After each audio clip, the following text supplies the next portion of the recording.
வணக்கம், welcome to foods of India.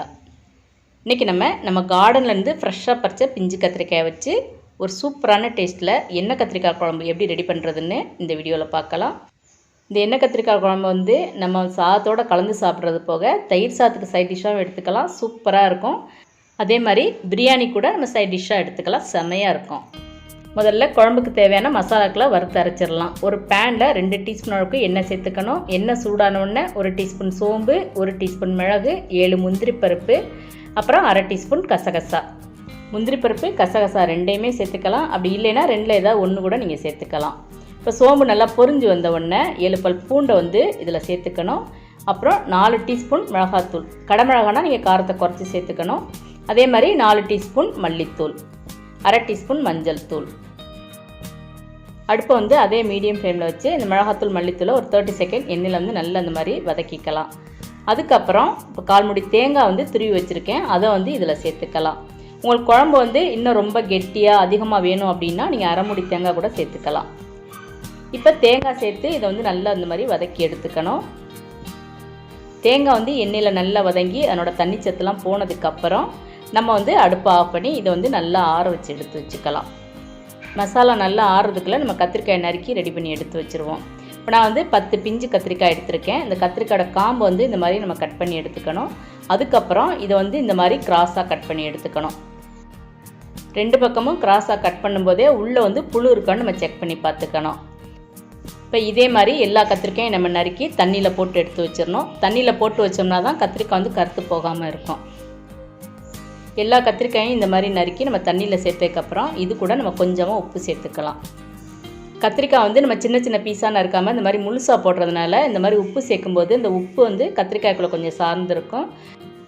அதே மாதிரி நம்ம ரொம்ப நேரம் கத்திரிக்காய் நறுக்கி தண்ணியில் போட்டிருந்தோம்னா அந்த கத்திரிக்காயோட கலர் வந்து மாறி போகாமல் போட்டபடி அப்படியே இருக்கும். இப்போ நம்ம வதக்கின மசாலாலாம் நல்லா ஆறிடுச்சு. இப்போ இதை வந்து ஒரு மிக்ஸி ஜாரில் போட்டு அரைக்கிறதுக்கு வந்து நம்ம தேவையான அளவு தண்ணி சேர்த்து நல்லா நைஸாகவே நம்ம அரைச்சி எடுத்துக்கலாம். இந்த மாதிரி நைஸாக அரைச்சி எடுத்துக்கணும். இப்போ நம்ம வந்து எண்ணெய் கத்திரிக்காய் குழம்பு வந்து ரெடி பண்ண ஆரம்பிச்சிடலாம். அதுக்கு ஒரு கடாயில் 1/4 கப் அளவுக்கு எண்ணெய் சேர்த்துக்கணும். நான் வந்து நல்லெண்ணெய் சேர்த்துருக்கேன், நீங்கள் விருப்பப்பட்டால் கடலெண்ணெய் அல்லது ரீஃபைண்ட் ஆயில் கூட சேர்த்துக்கலாம். எண்ணெய் வந்து கொஞ்சமாக சூடானதுக்கப்புறம் நம்ம நறுக்கி எடுத்து வச்சுருக்க அந்த கத்திரிக்காயை தண்ணி இல்லாமல் இதில் சேர்த்துக்கணும். தண்ணி சேர்த்துட்டோம்னா அந்த எண்ணெய் வந்து தெறிக்க ஆரம்பிச்சிடும்.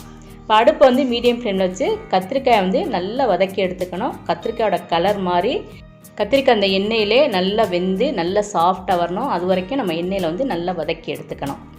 பாருங்கள், கத்திரிக்காய் வந்து எண்ணெயில் நல்லா இந்த மாதிரி வதங்கி வந்ததுக்கப்புறம் இப்போ இந்த கத்திரிக்காய் வந்து நம்ம தனியாக எடுத்து வச்சிடலாம். எல்லா கத்திரிக்காயையும் எண்ணெயிலேருந்து எடுத்ததுக்கப்புறம் பார்த்தாவே உங்களுக்கு தெரியும் நம்ம சேர்த்த எண்ணெய் வந்து அப்படியே தான் இருக்கும், குறையாது. இப்போ இதே எண்ணெயில் நம்ம வந்து குழம்பு ரெடி பண்ண ஆரம்பிச்சிடணும். எண்ணெய் வந்து நல்ல சூடாக இருக்கும், அதனால் நம்ம அடுப்பை வந்து சிம்மில் வச்சுட்டு இதில் வந்து அரை டீஸ்பூன் கடுகு சேர்த்துக்கணும். கடுகு நல்லா பொரிஞ்சு வரும்போது அரை டீஸ்பூன் சோம்பு சேர்த்துக்கணும். அப்புறம் 1/4 டீஸ்பூன் வெந்தயம் சேர்த்துக்கலாம்.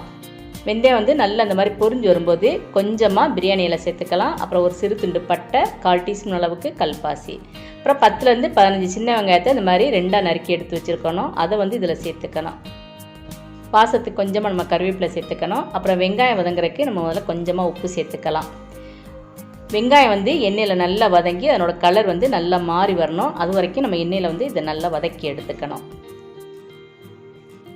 வெங்காயம் எண்ணெயில் நல்லா இந்த மாதிரி வதங்கி வந்ததுக்கப்புறம் 2 மீடியம் சைஸ் தக்காளி வந்து இது மாதிரி பொடியாக நறுக்கி சேர்த்துக்கலாம்.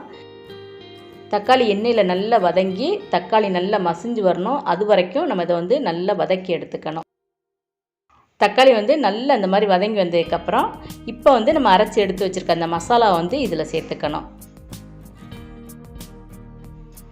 நம்ம இப்போ இதில் சேர்த்துருக்க மசாலா வந்து எண்ணெயில் வந்து நல்லா வதக்கி எடுத்துக்கணும்.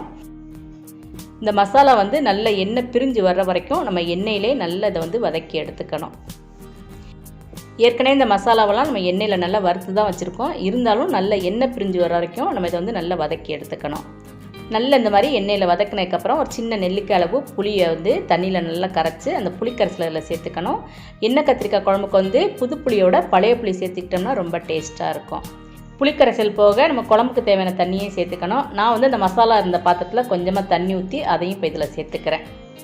குழம்புக்கு இன்னும் கொஞ்சம் தண்ணி தேவைப்பட்டால் நீங்கள் அதையும் சேர்த்துக்கலாம்.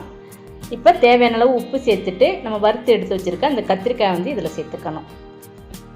எல்லாத்தையும் சேர்த்து நல்லா அந்த மாதிரி கலந்து விட்டதுக்கப்புறம் அந்த குழம்பு வந்து கொதிக்க போகிற ஸ்டேஜில் நம்ம வந்து ஒரு மூடி போட்டு மூடி 5லேருந்து 7 நிமிஷம் சிம்மில் வச்சு நல்லா வேக வச்சு எடுத்துக்கலாம்.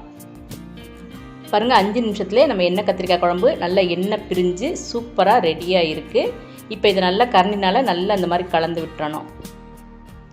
கத்திரிக்காய் ஏற்கனவே எண்ணெயில் வந்து நல்லா வதங்கி நல்லா வெந்திருக்கு. அதனால் கத்திரிக்காய் தனியாக வேக வைக்கணுங்கிற தேவையெல்லாம் கிடையாது. இந்த மாதிரி நல்லா எண்ணெய் பிரிஞ்சு வந்ததுக்கப்புறம் இப்போ நம்ம வந்து அடுப்பை ஆஃப் பண்ணிடலாம். இது கூட கொஞ்சமாக நம்ம வெல்லம் சேர்த்துட்டோம்னா அதுவும் ஒரு சூப்பரான டேஸ்ட் கொடுக்கும். நல்லா சுட சாதத்துக்கு மேலே இந்த எண்ணெய் கத்திரிக்காய் குழம்பு சேர்த்து சைட் டிஷ்ஷாக இந்த கத்திரிக்காயை நம்ம எடுத்து சாப்பிட்டோம்னா சூப்பராக இருக்கும். வேறு காய் எதுவுமே தேவைப்படாது. நீங்களும் இன்றைக்கி இந்த எண்ணெய் கத்திரிக்காய் குழம்பு வந்து செஞ்சு பாருங்கள். இந்த வீடியோ உங்களுக்கு பிடிச்சிருந்ததுன்னா லைக் பண்ணுங்கள், ஷேர் பண்ணுங்கள், மறக்காமல் ஃபுட்ஸ் ஆஃப் இந்தியா சேனலை சப்ஸ்கிரைப் பண்ணுங்கள். பக்கத்தில் இருக்க பெல் ஐக்கானில் ஆளை செலக்ட் பண்ணுங்கள். அப்போ தான் நம்ம போடுற வீடியோஸ் எல்லாமே அடுத்தடுத்து உங்களுக்கு நோட்டிஃபிகேஷனில் காமிக்கும். தேங்க்ஸ் ஃபார் வாட்சிங்.